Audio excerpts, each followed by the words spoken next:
কে? বিড়ি খাওয়ার সময় তো অত ব্যস্ত না, সুখ টান দিয়ে ফ্রেশ হইয়ে এরপর আর এক টান দাও, ওই সময় তো গপা গপ টানো না।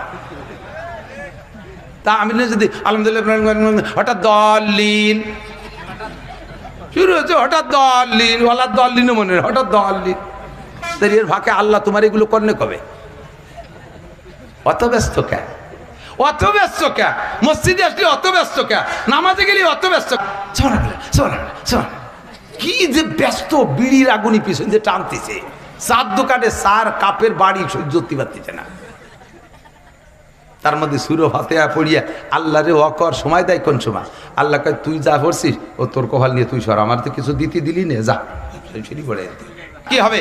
নামাজে সূরা ফাতিহা একমাত্র ফরজ নামাজ ছাড়া, সিজদা রুকু সিজদাওয়ালা নামাজ ছাড়া অন্য কোন নামাজের মধ্যে সূরা ফাতিহা নাই। কাজেই জানাজার নামাজে সূরা ফাতিহা তো নামাজে সূরা ফাতিহা ছাড়া কোনো নামাজ হয় না, সব নামাজের মধ্যে সূরা ফাতিহা পড়া লাগে। তবে মাসালা শুনে নেন, মান কানা লাহু ফি সলাতি ইমামুন ফাকিরাতুল ইমাম লাহু কিরাতুন, যার নামাজে ইমাম আছে ওই ইমামের পিছনে পড়া অবস্থায় ওই নামাজে মুসল্লির কিচ্ছু পড়া লাগবে না, সূরা ফাতিহা পড়া লাগবে না, কোনো সূরা পড়া লাগবে না, সূরা ফাতিহা পড়া লাগবে না। ইমাম জোরে পড়ুক আর আস্তে পড়ুক, আপনি চুপ করে দাঁড়িয়ে থাকবেন, আপনি চুপ করে দাঁড়িয়ে থাকবেন।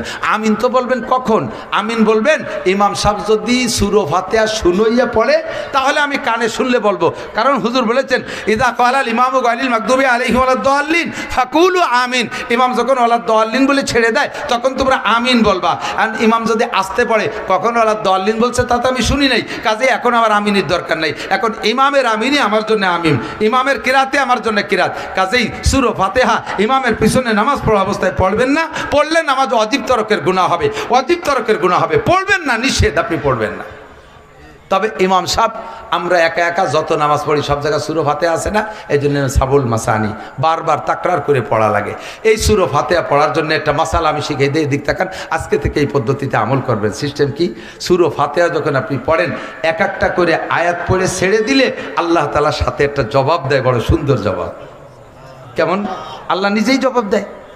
আপনি পড়বেন আলহামদুলিল্লাহি রাব্বিল আলামিন, এরপরে ছেড়ে দেবেন, আল্লাহ শুনে খুশি হয়ে কয় হামিদানি আব্দি, আমার বান্দা আমার সামনে এসে আমার প্রশংসা করেছে, আমি বড় খুশি হয়ে গেছি। আল্লাহ এই কথা বলে জবাব দেয়। আর রহমানির রহিম বলার সাথে সাথে আল্লাহ কয় আতনা আলাইয়া আব্দি, এর মানেও তাই, আমার বান্দা আমার যথাপযুক্ত প্রশংসা করেছে। মালিক ইয়াউমিদ্দিন, বিচার দিনের মালিক কে? জোর হলো না?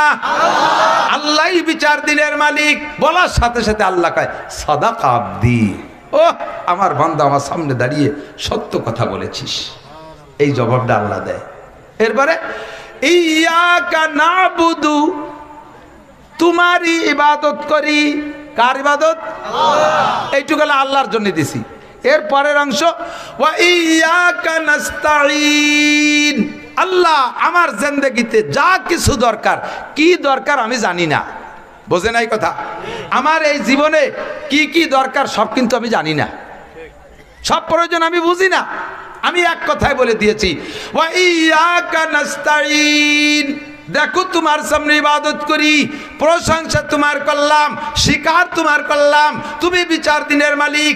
দাঁড়াইছি তোমার সামনে, আসছি তোমার ঘরে, দাঁড়াইছি তোমাকে সামনে করে নিয়ে, আমি মনে প্রাণে বিশ্বাস করি তুমি আমার সামনে আসো। ইয়াকা নাবুদু, এবার তোমার কাছে আমার ব্যক্তি জীবনে প্রয়োজন। ওয়া ইয়াকা নাস্তাঈন, আমার যা দরকার, স্ত্রী দরকার, ছেলে দরকার, মাইয়ে দরকার, মেম্বারি দরকার, চেয়ারম্যানই দরকার, পরীক্ষা পাশের দরকার, বিদেশে যাওয়া দরকার, যা কিছু দরকার সব প্রার্থনা তোমারই কাছে করি। ইয়াক, এই কথা বলার সাথে সাথে এটা এক আয়াত, কিন্তু ইয়াকা নাবুদু ওয়া ইয়াকা নাস্তাঈন। তবে আয়াত একটা হলেও আয়াতের দিক দুইটা, অর্ধেক হলে আল্লাহর প্রশংসায় গেছে, আল্লাহর কাছে চাইছি, আর অর্ধেক আমারটা, হ্যাঁ আল্লাহরে বলছে তোমার ইবাদত করি, আর অর্ধেক হলে আমার প্রয়োজন চাইছি। এই জন্য এই আয়াত বলার পরে আল্লাহ কি কয় জানেন? হাজা বাইনি ওয়া বাইনা আব্দি, এই আয়াতটা আমার আর আমার বান্দার মাঝে দুই ভাগে বিভক্ত। নিসফুল্লি ওয়ালি নিসফু ওয়ালি ওয়া নিসফুল্লি আব্দি, অর্ধেক আমার আর অর্ধেক আমার বান্দার। ওয়ালি আব্দি মা সাআলা, আমার টুক আমি পেয়ে গেছি, আর আমার বান্দার টুক বান্দা যা চাইছে ওরে তা আমি দিয়ে দিলাম।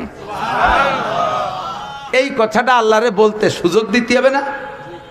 এরপরে ইহদিনাস সিরাত, এবার একালো মুতলাক ভাবে সাধারণভাবে বলছি আমি তোমার কাছে সব কিছু চাই, আমার সাহায্য যা আছে। এরপরে খাস করে একটা জিনিস চাই। এই দিক তাকান, প্রধানমন্ত্রী বললেন এই তোমার কি কি লাগবে বলো। কয় যে আপনি যা দেন তাই খুশি, আমার আর কোনো দাবি নেই, কোন আপনি আমার যা যা প্রয়োজন সবই তো বুঝতেছেন দিলি হবে, তবে আমার অমকের মাইয়েটা বিয়ে দিতে হবে আমার সাথে। এলে একটা খাস করে কইছে, আরগুলো সাধারণভাবে বলছে, একটা খাস আপনি আমার যা দেন তাতে খুশি, শুধু আমার একটু আমেরিকা পাঠাই দেওয়া যায় নাকি, একবার একটু দেন। আল্লাহরে বলছি আল্লাহ আমার যা লাগবে সব তুমি দিবা, আমার একটা আলাদা দাবি, সেটা হলো ইহদিনাস সিরাতাল মুস্তাকিম, রাস্তার অভাব নাই। এই যে হুজুররা আসতেছে, আট্টশির ও হুজুর, চন্দ্রপাড়ার হুজুর, মাইজভান্ডার হুজুর, দেওয়ানবাগি হুজুর, তারপরে কুতুববাগি হুজুর, রাজারবাগি হুজুর, চন্দ্রপাড়ার হুজুর, এ চরমুনারও হুজুর, সাদ সাহ হুজুর, জুবাইর সাহ হুজুর, তবলিগ হুজুর, আহমদ শফি সাহ হুজুর, তারপরে মামুন সাহ হুজুর, তারপরে আরো হুজুর, জামাত ইসলামের হুজুর, এই যে কত দলের হুজুর, এক এক হুজুর এক এক দিক টান দেয়। আমি কি বুঝে উঠতে পারতেছি না। আমলিগ, বিএনপি, জামাত, জাতীয় পার্টি, আটরশি, চন্দ্রপাড়া, মানিকগঞ্জ, সুরেশ্বর, বচেশ্বর, ইনায়তপুর, বাহাদুরপুর, শরীয়তপুর, মাদারীপুর, ফরিদপুর, এ পুরি ভরিয়ে গেছে তবলিগের সরমুনাই। আমি তো বুঝতে পারতেছি না আল্লাহ। একদিকে আবার এর মধ্যে হঠাৎ করে ঢুকছে সেদিন কাদিয়ানি, আর এক দল আইছে আহলে কোরআন, আর এক দল আইছে আহলে হাদিস, এর ভিতরে আইসে আবার ঢুকছে আর এক দল, তারা আইসে, তাকে নাম হলো হেজবুত তৌহিদের পাঙ্কু সেলিম। হেজবুত তৌহিদের পাঙ্কু সেলিম, এত হুজুরকে দলের মধ্যে আমি তো বুঝে উঠতে পারতেছি না কোনটা সঠিক দল। মেহরবানি করে ইহদিনাস সিরাতাল মুস্তাকিম, সঠিক রাস্তা যেটা ওইটা আমারে দেখাই দাও। এই কথাটা আল্লাহ আলাদা করে বলছে। এই কথার বলার পরে আল্লাহ আর একটা জবাব দেয়, ওয়ালি আব্দি মা সাআলা, আচ্ছা ঠিক আছে তুমি যেটা চাইলে সেটাও তোমাকে দেওয়া হবে না, দিয়ে দিলাম। এরপরে এটা হলো চাওয়ারডা, আরেকটা চাইছি পানা। এদিক তাকান, গায়রিল মাগদুবি আলাইহিম ওয়ালাদ-দাল্লিন, সঠিক পথ চাই, তবে পথভ্রষ্ট আর অভিশপ্ত দুইটা দল, পথভ্রষ্ট আর অভিশপ্ত হলো ইহুদি, আর পথভ্রষ্ট হলো নাসারা। অভিশপ্ত ইহুদি বেনিয়ামিন নেতানিয়াহু, ইসরায়েলি গোষ্ঠী, আর নাসারা আমেরিকান খ্রিস্টান পশ্চিমারা। এই দুইটা রাস্তার থেকে আমার তুমি হাদ্যে সরাই না রাখলি আমার বাঁচার উপায় নাই। কারণ ওরা যে পরিমাণ টাকা পয়সা নিয়েছে সাদে, তাতে ইমান ঠিক রাখা কঠিন। ওকে মেয়েগুলো এরকম আদা ল্যাংটা করে ছেড়ে দেয়, সে জায়গায় ইমান ঠিক রাখা কঠিন। ওকে সাথে গেলি পরে ও জায়গায় গ্রিন কার্ড দিয়ে দেয়, সেটা ইমান ঠিক রাখা বড় কঠিন। ওকে কথা না শুনলে বোমা মারি উড়োই দেয়, ইমান ঠিক রাখা বড় কঠিন। অথচ ওরা তো অভিশপ্ত এবং পথভ্রষ্ট। গায়রিল মাগদুবি আলাইহিম ওয়ালাদ-দাল্লিন, এই দুই জাতির হাত থেকে আল্লাহ তুমি আমাকে বাঁচাও। এ কথা বলার পর আল্লাহ দোয়া কবুল করে নেয়। আমরা বলি আমিন, ওই সময় ফেরেশতারাও বলে আমিন। আমিন মানে আল্লাহ কবুল করো, আমি সমর্থন করছি, কবুল করো। বলার সাথে সাথে আল্লাহ কয়, ওয়ালি আব্দি মা সাআলা, আমার বান্দা তুমি যা চাইছো তা তোমাকে দিয়ে দিলাম। কন্যা সুবহানাল্লাহ। তাহলে তরজমা তো কিছু বুঝছেন। এই তরজমা যদি বুঝিয়ে পড়েন তাহলে কেমন মজা লাগবে।